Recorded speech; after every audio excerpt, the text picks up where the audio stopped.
In today's video, I'm going to teach you how to create a mind map with Google NotebookLM. This is a wonderful tool for organizing your thoughts and visualizing content, making it an invaluable asset for both personal and professional projects. Let's dive right in. First, you'll need to open or create a new notebook in Google NotebookLM. If you've already got a notebook that includes your sources, perhaps some PDFs, web pages, or documents, go ahead and open it. However, if you're starting fresh, you'll want to make a new notebook and upload or add all the sources you wish to visualize. This step lays the foundation for the mind map you'll be creating, so take your time to compile all the essential materials. Once you've got your notebook set up, head over to the chat view. Here, you'll notice several suggested chips or prompt options available to you. One of these will be labeled Mind Map. Simply click on that option. This step essentially instructs the system to start processing your content and structure it into a mind map format. Now, it's time to exercise some patience as the system does its magic.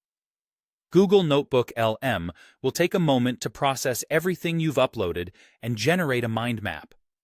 When it's ready, the mind map will appear as a new note within the Studio panel.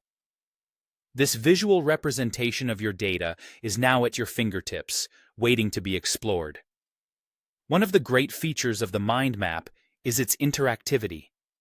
You can zoom in or out and scroll to examine different segments of the map, allowing you to see the forest for the trees, or vice versa. Need a more high-level overview? You have the option to expand or collapse branches, detailing only the information you wish to focus on. For a deeper exploration, click on a node or topic within the mind map. This will allow you to engage more directly with specific concepts and even ask Google NotebookLM Chat for additional details pertaining to the topic you selected. It's an excellent way to delve into the nuances of your subject matter without losing sight of the big picture. Once you're satisfied with the mind map, you have several options at your disposal. You can download it for personal use, share it with others who might find it beneficial, or if you're in the mood for some revisions, perhaps after adding more sources or refining your content, you can delete the existing mind map note. Look for the three-dot menu for this option and regenerate a fresh mind map. And there you have it, a comprehensive guide to creating a mind map using Google NotebookLM. Transform your chaotic notes into a clear, structured, and visually appealing format with ease. Thanks for tuning in, and happy mind mapping.